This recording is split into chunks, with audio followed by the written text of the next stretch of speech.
ഇടുക്കി കട്ടപ്പനയിൽ നരബലി സംശയത്തിൽ ദുരൂഹത നീക്കാൻ പോലീസ്. ഇടുക്കി കട്ടപ്പനയിൽ നവജാത ശിശുവിനെയും വയോധികനെയും കൊലപ്പെടുത്തിയ സംഭവത്തിൽ വയോധികനെ കുഴിച്ചിട്ടു എന്ന് സംശയിക്കുന്ന വീടിന്റെ തറ പൊളിച്ച് പോലീസ് ഇന്ന് മൃതദേഹം പുറത്തെടുക്കും. നരബലി സംശയിക്കുന്ന സംഭവത്തിൽ വയോധികൻ വിജയനെ കൊലപ്പെടുത്തിയ കേസിൽ ഭാര്യയും മകനും ഉൾപ്പെടെ 3 പ്രതികളാണ് ഉള്ളത്. നിതീഷ്, വിജയന്റെ ഭാര്യ സുമ, മകൻ വിഷ്ണു എന്നിവരാണ് പ്രതികൾ. ചുറ്റിക കൊണ്ട് തലക്കടിച്ചാണ് വിജയനെ കൊലപ്പെടുത്തിയതെന്ന് എഫ്ഐആറിൽ വ്യക്തമാകുന്നു. നവജാത ശിശുവിനെ കൊന്ന കേസിൽ നിതീഷ്, വിജയൻ, മകൻ വിഷ്ണു എന്നിവരാണ് പ്രതികൾ. നമ്മളോടൊപ്പം ജയശങ്കർ ചേരുകയാണ്. ജയശങ്കർ, ഇലന്തൂർ നരബലി കേസ് നമ്മുടെ മുന്നിൽ വലിയൊരു ഞെട്ടലായി നിൽക്കുകയാണ്. വീണ്ടും ഒരു ഇടവേളയ്ക്ക് ശേഷം നമ്മുടെ കേരള ജനതയെ മുഴുവൻ വലിയ രീതിയിൽ ഞെട്ടിച്ചുകൊണ്ടാണ് സംസ്ഥാനത്ത് വീണ്ടും ഒരു നരബലി കേസ് കൂടി പുറത്തു വരുന്നത്. ഈ നരബലി റിപ്പോർട്ട് ചെയ്യുന്നത് വലിയ രീതിയിലുള്ള ഒരു ആശങ്കയും സൃഷ്ടിക്കുന്നുണ്ട്. ഇപ്പോൾ എന്താണ് പോലീസ് പറയുന്നത്? നരബലിയാണ് എന്നുള്ളത് പോലീസ് ഉറപ്പിച്ചോ? എന്താണ് എഫ്ഐആറിൽ പറയുന്നത്? മാർലിവ, ആദ്യമായി ഈ പ്രതികളായിട്ടുള്ള നിതീഷും വിഷ്ണുവും പോലീസിന്റെ പിടിയിലാകുന്നത് കട്ടപ്പനയിലെ ഒരു വർക്ക്ഷോപ്പിൽ തന്നെ നടത്തുന്ന ഒരു മോഷണ ശ്രമവുമായി ബന്ധപ്പെട്ടാണ്.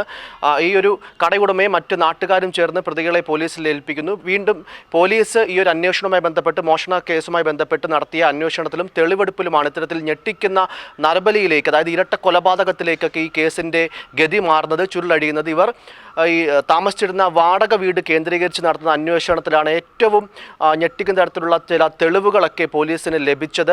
ഇത്തരത്തിൽ കൂട്ടുപ്രതിയായിട്ടുള്ള നിതീഷ്, വിഷ്ണു എന്നിവരാണ് ഈ കേസിലെ പ്രതികൾ. വിഷ്ണുവിൻ്റെ തന്നെ പിതാവായിട്ടുള്ള വിജയൻ, വിഷ്ണുവിൻ്റെ സഹോദരിയുടെ നവജാത ശിശു എന്നിവരാണ് കൊല്ലപ്പെട്ടത്. ആദ്യമായി മരണപ്പെടുന്നത് നവജാത ശിശു തന്നെയാണ്. 2016 ഈ ഒരു കേസിനാസ്പദമായ സംഭവങ്ങളൊക്കെ നടക്കുന്നത്. എന്തായാലും വലിയ രീതിയിലുള്ളൊരു ഞെട്ടലുണ്ടാകുന്ന സംഭവം തന്നെയാണ്. അല്പസമയത്തിനകം തന്നെ പോലീസ് ഈ ഒരു കേസുമായി ബന്ധപ്പെട്ട് അവിടെ തെളിവെടുപ്പുകൾ വീണ്ടും നടത്തും. ഈ മൃതദേഹങ്ങൾ കുഴിച്ചിട്ടിരിക്കുന്നു എന്ന് കരുതപ്പെടുന്ന വീടിന്റെ തറ ഉൾപ്പെടെ ഇളക്കി പരിശോധിക്കുകയും ചെയ്യും.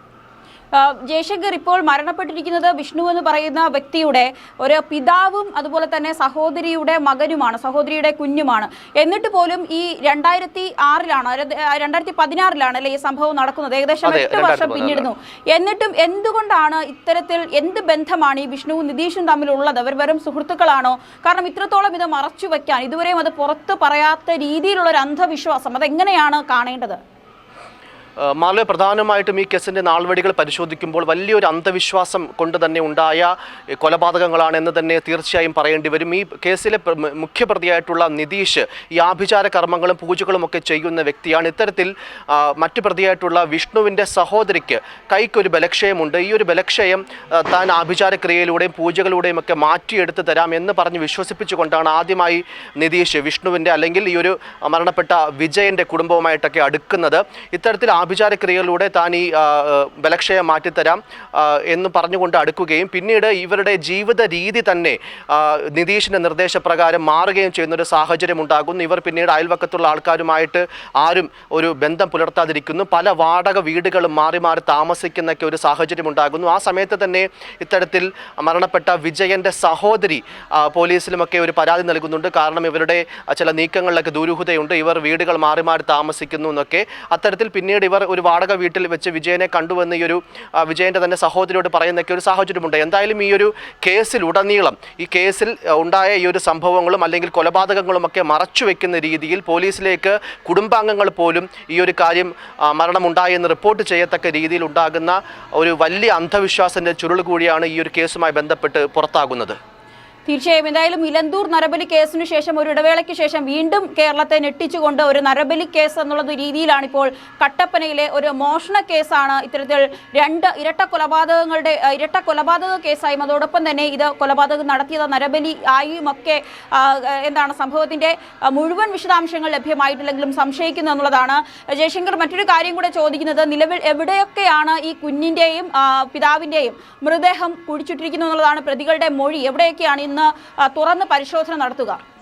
ആദ്യമായി മരണപ്പെടുന്നത് വിഷ്ണുവിൻ്റെ സഹോദരിയുടെ കുഞ്ഞാണ്, നവജാത ശിശുവാണ്. അതായത് വിജയൻ്റെ മകളുടെ കുഞ്ഞാണ്. ഇത്തരത്തിൽ കുഞ്ഞിനെ കൊലപ്പെടുത്തി തൊഴുത്തിന് സമീപമുള്ള ഈ വാടക വീടിൻ്റെ തൊഴുത്തിന് സമീപമുള്ള തറയിൽ കുഴിച്ചിട്ടിരിക്കുന്നു എന്നാണ് പ്രതികളിൽ നിന്ന് ലഭ്യമാകുന്ന വിവരം.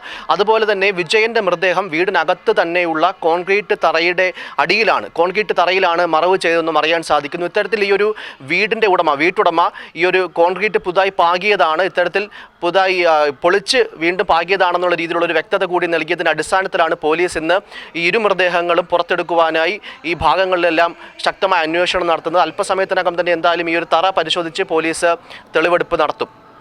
എന്തായാലും ഇതുമായി ബന്ധപ്പെട്ട പോലീസിൽ നിന്ന് കൂടുതൽ വിശദാംശങ്ങൾ, ഇത് നരബലിയാണോ എന്നുള്ള ഒരു സ്ഥിരീകരണം പോലീസിൽ നിന്ന് ഉണ്ടാകാറുണ്ട്, സംശയം മാത്രമാണുള്ളത് എന്നും അതുപോലെ തന്നെ ഈ രണ്ട് വ്യക്തികളുടെ ജീവൻ അത് പൊലിഞ്ഞിട്ട് 8 വർഷങ്ങളായി എന്നുള്ളതും കൂടെ അവിടെ പറയേണ്ട ഒരു കാര്യമാണ്. എന്തായാലും ഇതുമായി ബന്ധപ്പെട്ട അന്വേഷണം നടന്നുകൊണ്ടിരിക്കുന്നു. ഇന്ന് വിജയന്റെയും അതുപോലെ തന്നെ നവജാത ശിശുവിൻ്റെയും മൃതദേഹം പുറത്തെടുക്കാനുള്ള നടപടിക്രമങ്ങൾ പരിശോധനയുമായി ബന്ധപ്പെട്ട പോലീസ് ഇന്ന് ഈ 2 വീടുകളിലും ഈ ആഭിചാര ക്രിയകൾ നടക്കുന്ന വീട്ടിലും അതുപോലെ തന്നെ തൊഴുത്തിലും പരിശോധന തുടരുകയാണ്. തറ പൊളിച്ച് പരിശോധിക്കും.